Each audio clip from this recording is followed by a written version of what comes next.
Namaskar. Welcome to another episode of Editorial.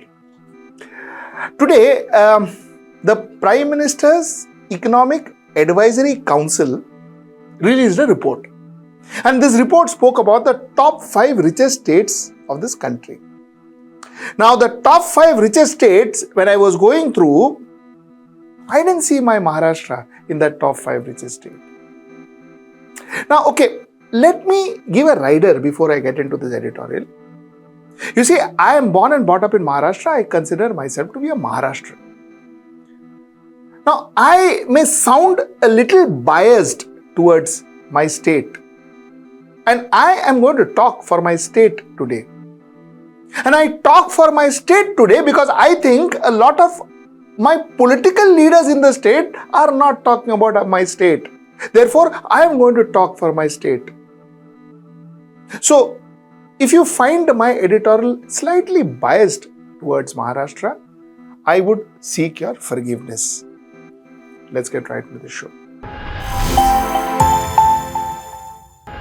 So, let me come to the topic at hand. The topic at hand, like I told you, 5 richest state in the country. Delhi, number 1. Telangana, number 2. Karnataka, number 3. Haryana, number 4. And Tamil Nadu, number 5. That's how the top 5 is placed. And how did they manage? On what parameters are these states called the richest state? The parameters which they have used to brand it the richest state is the per capita income, which means people there are rich. Now, if you go by figures, in 2023-24, my apologies, 23-24, Delhi has a 250.8% more than the average per capita income in the country, which means a Delhiite earns 250.8% more per capita income than rest of the country. Likewise, Telangana, 193.6% more. Telangana is a new state, very good, very happy for them. 193.6%, Karnataka 180.7%, Haryana 176.8%, and Tamil Nadu is 171.1%. So, Tamil Nadu, like I told you, earns 171.1% more than an average Indian per capita income. Okay, so now this is the picture. My Maharashtra is not here. My Maharashtra doesn't figure in the first 5. Now let me show you another figure. You see, as far as GDP contribution to the country is concerned, as far as the share of GDP to the country is concerned, Maharashtra tops as at 13.3%. West Bengal 8.9%, Tamil Nadu 5.6%. Maharashtra tops as far as contributing to the GDP is concerned at 13.3%. A state that contributes the maximum to the GDP, in fact, Maharashtra has come down. Maharashtra used to be 15%. It has come down to 13.3%, which also we will discuss. But the fact remains that a state that is contributing the maximum to the country, our per capita income doesn't figure in the top 5. I wonder why. I wonder how fair is that. And I will tell you why I am raising this topic. The reason is because the money we spend, the money we contribute to the country, and the money that we get for our infrastructure, the money that we get to ensure that we develop our economy, we develop our local economy, we develop more jobs in our economy, we get more jobs in our economy, we get more FDIs in our economy, we get more companies to come in and invest in our economy. When I say our economy, I mean Maharashtra economy, is less. It is not justifying the kind of contribution we are giving. You see, the story is here. Maharashtra, for every 1 rupee that Maharashtra gives the center, Maharashtra gets 0.08 paise back for every rupee that Maharashtra gives. 0.08 paise back Maharashtra gets for every 1 rupee that Maharashtra contributes to the country. In fact, a state like Bihar gets 7 0.06 paise per rupee they contribute to the center. Maharashtra gets 0.08 paise for a rupee that Maharashtra contributes, and Bihar gets 7 rupees 06 paise for a rupee that Bihar contributes. Now, I am not against federal system. I am not even questioning that, whether Bihar should be funded, Telangana should be funded, Andhra Pradesh, all that is fine. I am not asking those questions. We are a federal system. They are all part of our country. We are one country. All that is fine. But what about Maharashtra? The question is, what about Maharashtra? Are we being fair to Maharashtra? Are we being fair to Maharashtra? You are taking money from Maharashtra, but you are not giving money to Maharashtra to develop the infrastructure, to develop investments in Maharashtra, to ensure that there is more employment in Maharashtra, to ensure that every Maharashtrian is employed and he earns money, to ensure that there is demand created in the market. We are not spending on Maharashtra. How fair is that? How fair is that?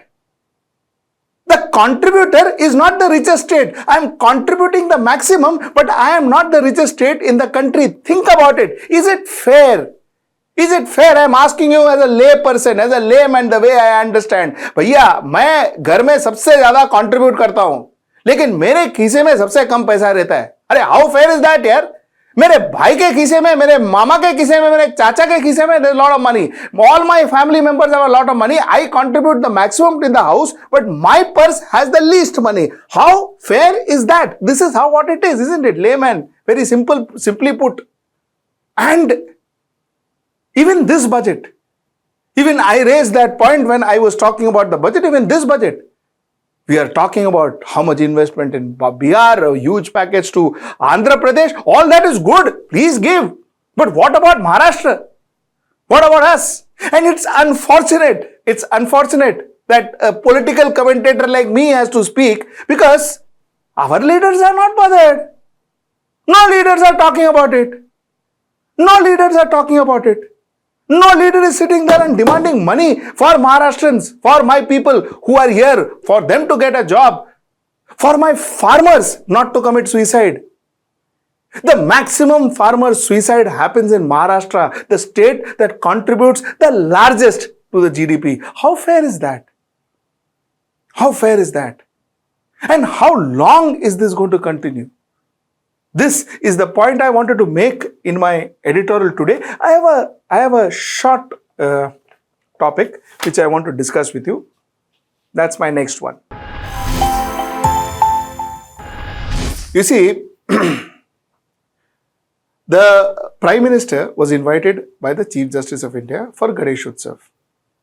A lot of us spoke about it, including me. We all thought it was not right.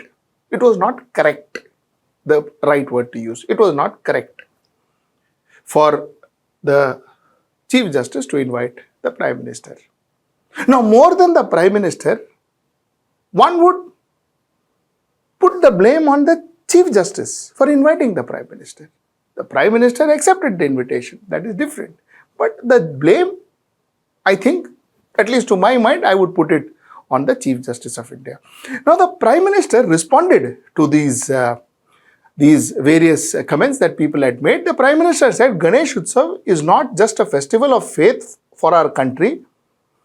It played a very important role for the freedom movement. I presume he is talking about Lokmanya Tilak, who made the Sarvajanik Ganesh Utsav, which is where we had the entire community celebrating Ganesh Utsav to get people together. That is what he meant. So, important role in the freedom movement. Even at that time, the British, who followed the policy of divide and rule, used to hate Ganesh Utsav. Even today, power-hungry people are busy in dividing and breaking society, are having problems with Ganesh Puja. You must have seen the people of Congress and its ecosystem are rattled because I participated in a Ganesh Puja.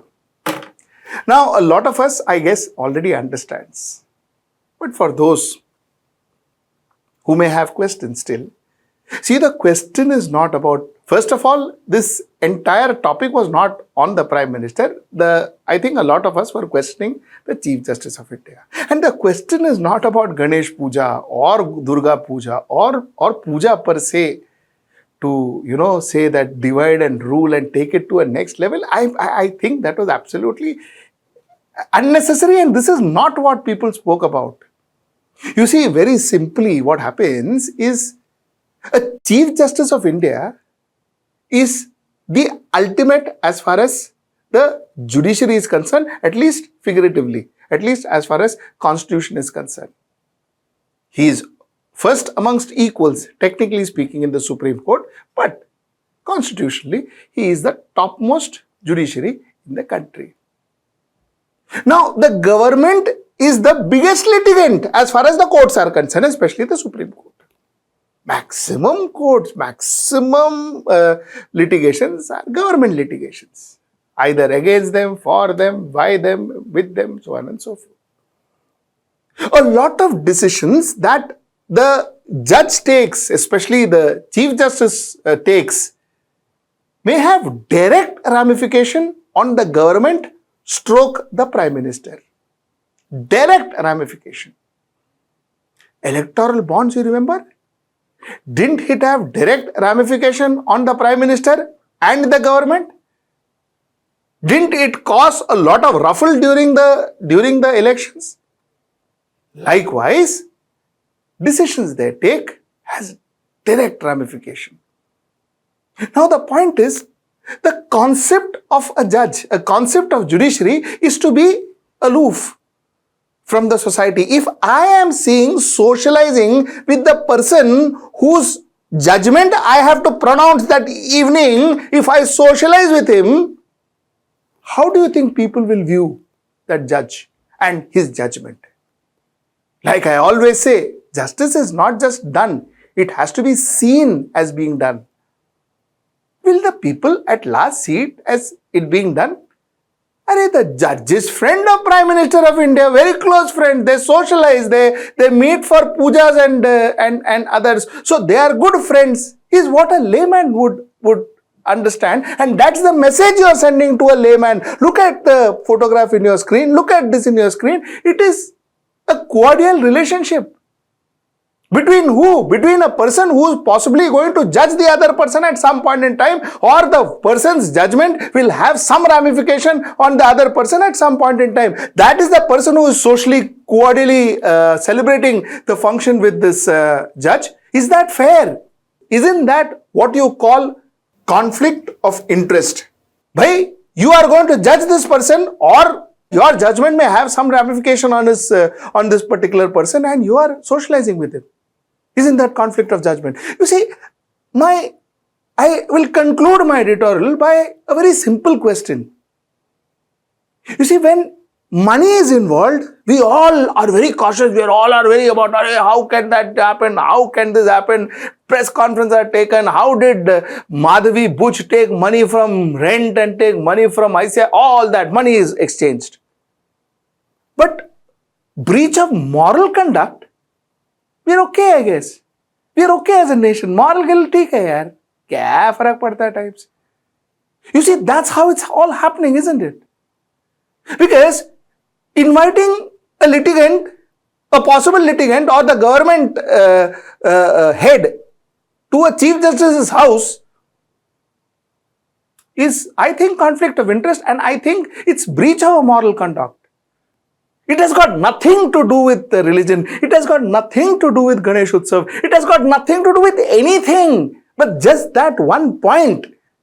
And that's the point that people are talking about and people are questioning. And actually, people are questioning more. People are questioning the Chief Justice more than people are questioning the Prime Minister.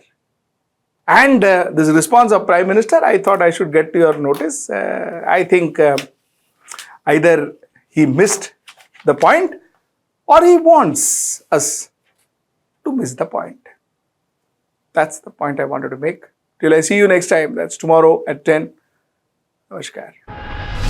Stay ahead with our cutting-edge news app. Instantly access the latest shorts in just 1 minute and breaking news in just 50 words. Download now for a smarter, faster news experience.